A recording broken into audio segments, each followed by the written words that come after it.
Halo lovers, kita ketemu lagi di channel YouTube iColor Service bareng sama aku Aisyah Gray. Dan di episode kali ini ada tips yang gak boleh banget kalian lewatkan, yaitu 5 tips menjaga kesehatan baterai kalian.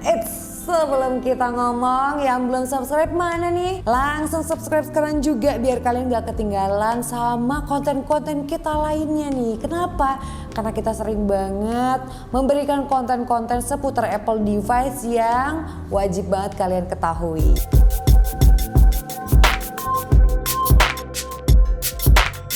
Oke, nah kalau misalkan kita ngomongin soal device iPhone ya, apalagi kalau misalkan seri-seri terbaru nih, yang perlu kalian rawat itu bukan cuma device-nya, tapi juga kesehatan baterainya. Tentunya dengan pemakaian yang baik, terus juga diimbangi dengan pola pengecasan yang benar. Ini tujuannya untuk memberikan keawetan lagi nih untuk device kalian, dan juga performa baterainya pasti terjaga sehingga device kita tetap bisa bekerja dengan optimal.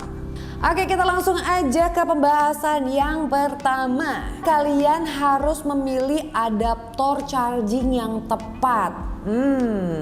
Nah tentunya ya di pembahasan yang lalu-lalu kita juga selalu mengingatkan kalau bisa gunakan adaptor charging yang sesuai dengan kebutuhan Apple device kita. Kenapa nih? Ini artinya ada kan anjuran-anjuran tertentu yang disematkan, misalkan voltase dan juga ampere yang sesuai.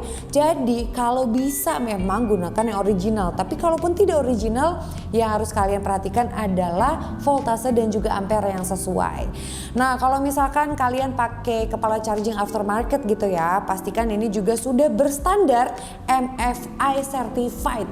Nah kalau misalkan kalian pakai fast charging, adaptor fast charging misalkan ya, ke device iPhone yang belum support fast charging. Wah, ini kalau misalkan pemakaian jangka panjang bisa merusak device kalian. Gak cuma merusak baterainya aja ya, tapi bisa merusak device iPhone kalian. Nah, kalau misalkan jangka pendek nih menggunakan adaptor dengan voltasenya lebih tinggi gitu kan. Nah, ini bisa mengakibatkan panas berlebih di Apple device kalian, guys. Jadi harus berhati-hati. Yang kedua tentunya gunakan kabel original. Maksudnya apa nih Kak? Apakah wajib banget nih beli kabel di Apple yang mahal banget? Aku nggak mampu gitu ya. Nah pemilihan kabel itu nggak kalah penting dengan pemilihan adaptor. Kenapa? Karena sebisa mungkin memang gunakan yang original. Tapi kalau misalkan kalian harus banget nih beli yang aftermarket, pastiin juga yang udah berstandar MFI certified ya. Kenapa sih kalau misalkan kita ngomongin kabel itu harus yang original dan juga yang bagus gitu?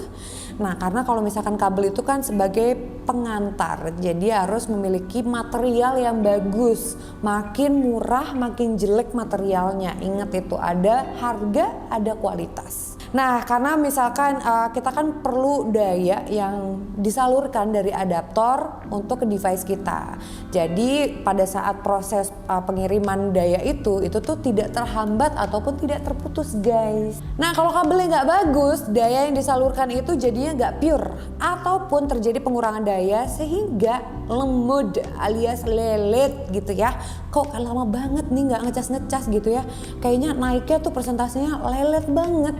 Harusnya nggak seperti ini. Nah itu bisa juga diakibatkan oleh kabelnya. Dan juga yang harus kalian perhatikan nih, penggunaan kabel yang terlalu panjang ini tidak dianjurkan. Karena kalau standar yang dianjurkan itu cuma 100 sampai 120 cm.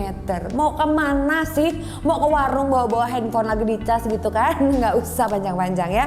Karena ini akan menghambat dayanya, makin lelet lagi yang masuk, ada penurunan daya di situ kalau misalkan kabelnya kepanjangan. Ketiga yang harus kalian lakukan adalah memaintain suhu sesuai yang dianjurkan oleh Apple. Nah kalau misalkan pengecasan ya, suhu normalnya itu biasanya di range 13 derajat Celcius sampai 32 derajat Celcius kalau misalkan kita pakai kepala charger yang standar. Nah kalau misalkan kalian pakai kepala casan ataupun adaptor fast charging, nah ini biasanya pengecasan 0 sampai 70% itu memerlukan daya yang lebih besar ya.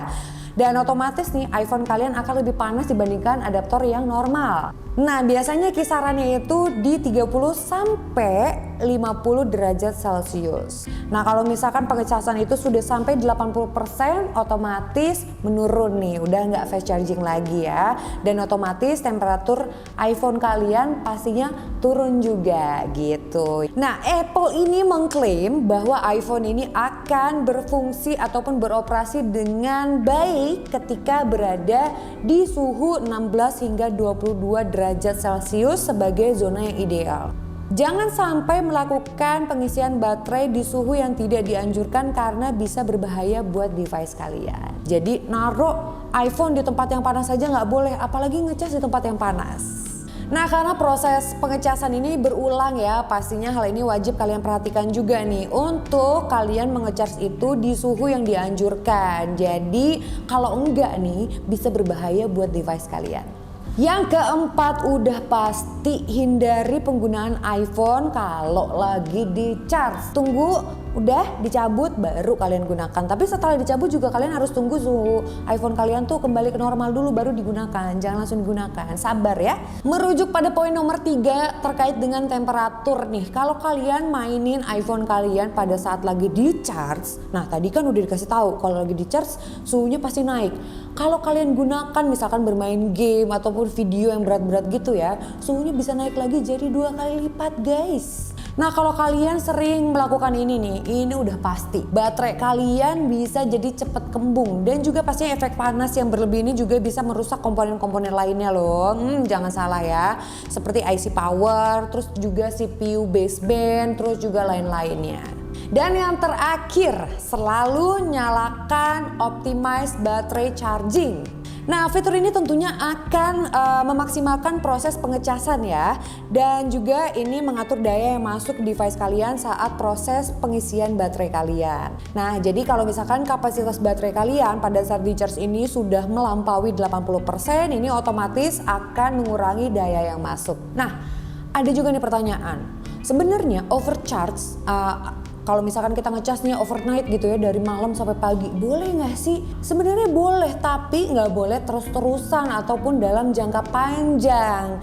Karena seiring bertambah umur device, pasti juga bisa berefek nih ya. Terus juga yang harus kalian perhatikan, jangan terus-terusan menggunakan baterai iPhone kalian kalau baterainya itu udah di bawah 20% atau bahkan di bawah 5%. Nah, biasakan kalau udah 20% langsung di charge. Itulah kenapa biasanya pada logo baterai itu yang warna hijau akan berubah merah pada persentase 20%. Memang udah saatnya kalian charge, bukan waktunya kalian gunakan sampai 0% ya. Ingat, jangan sering-sering. Kalau urgent boleh kalian gunakan pada saat baterainya udah 20% atau kurang, tapi kalau nggak urgent di charge aja ya. Nah, kalau kalian menggunakan device kalian dengan apik, proses pengecasannya juga benar. Nah, ini juga pastinya akan memperpanjang lifetime dari baterai kalian. Normalnya sih 2-3 tahun. Oke, itu dia tadi nih hal-hal yang perlu kalian perhatikan untuk bisa menjaga kesehatan baterai kalian. Disayang-sayang ya, iPhone tuh mahal loh. Share video ini ke teman-teman kalian untuk memberikan informasi dan juga manfaat pastinya ya, sebarluaskan supaya bagi seluruh pengguna Apple terutama iPhone bisa lebih menjaga kesehatan baterai kalian. Terima kasih nih Apple Lovers yang udah nonton, jangan lupa ya subscribe yang belum subscribe, dan juga kalau kalian punya pertanyaan tulis di kolom komentar di bawah ya, nanti admin akan balas. Kalau emang jawabannya panjang kita bikin video khusus lagi. Oke, terima kasih untuk kalian yang selalu setia nonton video-video dari kita. Sampai ketemu lagi Apple Lovers, bye.